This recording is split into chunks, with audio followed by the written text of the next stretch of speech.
I guess I learned from my grandpa, who was just a self-made guy. And he said, if you do good work, they'll tell another person. If you do bad work, they'll tell 10. Hello and welcome to another episode of the Thursday Night Grind. We're on episode 61 now. It's March 11th, 2021. And in this episode, I'm going to capture some of the highlights from a recent conversation that we had as the Guild of Professional Sharpeners with Cliff from Curry Custom Cutlery.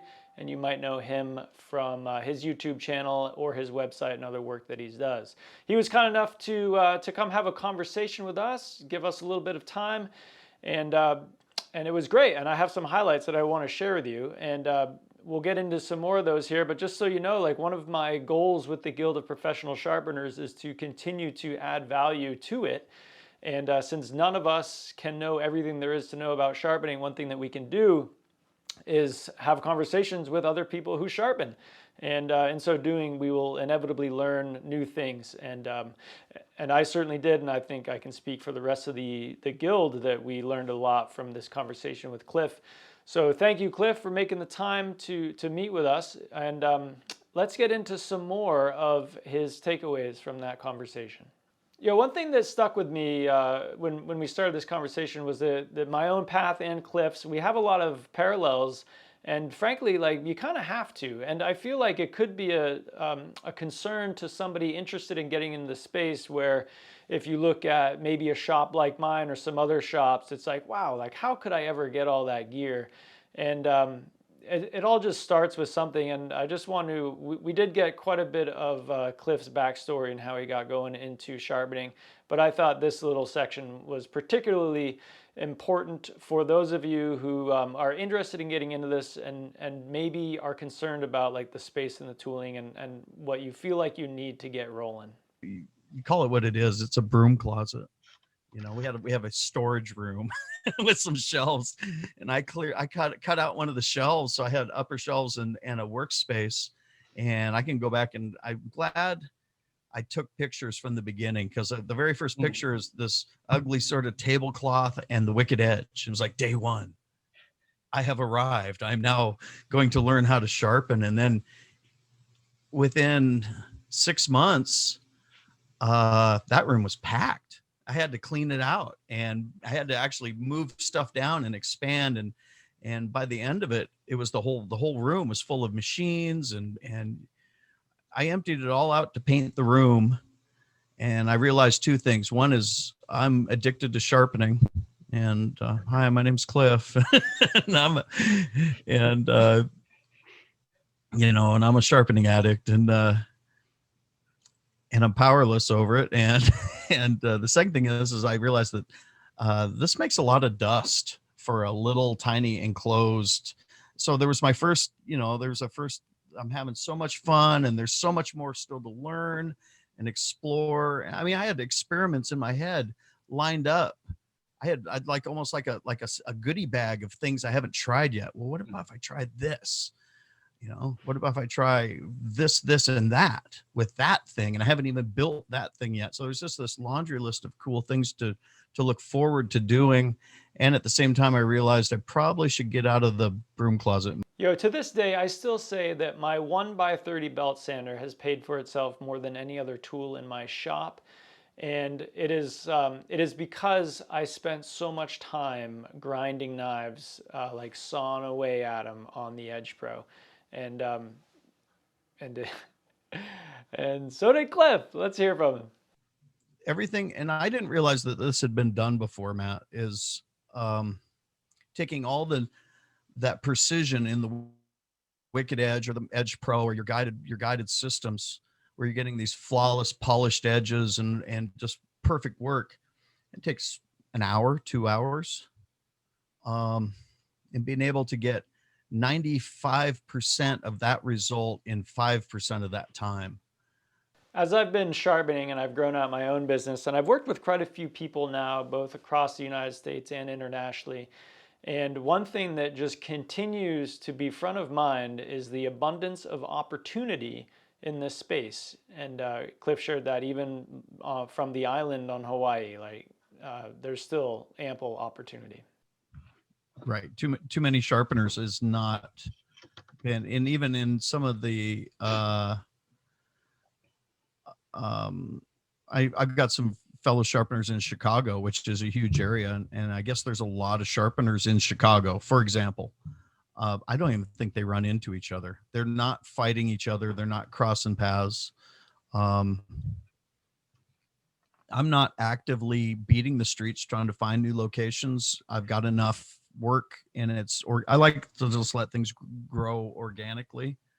There are a lot of ways to start a business, and one thing that I love about this sharpening business as a model is that you don't have to get into it with a huge amount of money. And like what they teach you in the MBA programs, and like right, and like taking and like borrowing a bunch of money. Like the thing I love, and the way I'm so like the reason I'm so excited about the sharpening business is because you can get going with just a little bit. And then what you can do is once you start monetizing it, you take a percentage of that revenue from your business and you dedicate it to growing out your business. So as long as you're patient and persistent, you can start with a little and work your way up to a lot. Like the very first machine, I learned my skills with a quality piece of equipment, arguably way too expensive piece of equipment, but the first sharpening machine I had was a $50 Harbor Freight. It paid for the next machine. The next machine paid for the next machine. I used to think, I couldn't spend $400 on a machine. Well, now I've got two of those $400 machines because I got one for a backup, and they've all paid for themselves. You've probably maybe heard this before if you've been with me any length of time, but one of the single most blessings to starting the sharpening business for me was to be engaged in the community around me. And I didn't see that when I got started. It was something that became apparent after I got rolling. And I love the way Cliff puts it here. I've been a repairman a long time. I mean, I've repaired 10,000, 100,000 things. In the time I've been a sharpener, I've had more people tell me, I appreciate you and thank you for what you've done. Again, one of the things that I really love about sharpening is that once you get going, there's just so much more to learn. And whether it could be anything, like the whole process, like once you get started, you realize how deep every rabbit hole runs, and belts are no exception. And this was awesome to get this nugget from Cliff. Absolutely. And I did just like everybody else, I think, is I had the cheapest damn belts I could find. Yeah, I had the cheapest machine, the cheapest belts, aluminum oxide, silicon carbide. I didn't know the difference. It didn't take me long to realize that silicon carbides, you touch them to a piece of metal and the abrasive is gone. Even the cheapest aluminum oxide belt lasted longer than a silicon carbide. So I got rid of silicon carbides early on. I was still trying to be a frugal bugle and try to save as much money as possible. So I did not want to invest in higher quality belts. And so I was always about the aluminum oxides. I was getting them off Amazon and True Grit and Super Grit. And at some point I got a Norton Blaze belt, but the type of sharpening that we're doing, the Norton Blaze 50, 80, 100 grit, that orange belt, they glaze over and they turn into like lumpy speed bumps rather than abrasive particles. That was my experience. And it was based on the pressure and the speed that I'm pushing. Those belts need to be fractured open. They need to have higher speed and higher pressure to keep a fresh. And I didn't realize that. And that's been, so my first Norton Blaze, they cut great. They lasted longer than a cheap aluminum oxide, but the Norton Blaze rounded over and glazed over. Then I discovered ceramic, zirconia, and they cut better. I would say up to last year, the best belts I'd found was a ceramic belt. And that's the ones that we were offering. That's the ones I was using. And that's the ones that I had found was the best. So that's the ones that I was selling. At some point, my manufacturing source said, you need to try the Cubitrons. And it's a 3M product. And I hadn't heard of it. And once I put a Cubitron belt on, I'm sold, man. I'm a fan for life. Cubitrons are like from another planet. They're that good. And I can only speak, you guys know the type of sharpening I do with the angle guide. And if I could do 10 blades, 10 reprofiles on an aluminum oxide belt, I might get 15 or 20 out of a ceramic belt. Does that seem fair? Fair numbers. Yep. I can run 40 to 50 blades when I'm at the farmer's market and not have to change the belt. At a certain point, I will look up and I will feel it, and it's still got some bite to it, the belt itself, and I will throw it away because I've got a stack of them, but I could have kept going. I don't personally do mobile sharpening. There are some people in the guild who do mobile sharpening, and everybody approaches it from a slightly different way. So every time there's an opportunity to have a conversation with another mobile sharpener, I love getting to explore like how they chose to go mobile, how they power their gear, and I really like the approach that Cliff has shared with us here. Sure, and I'll try and be really short about it.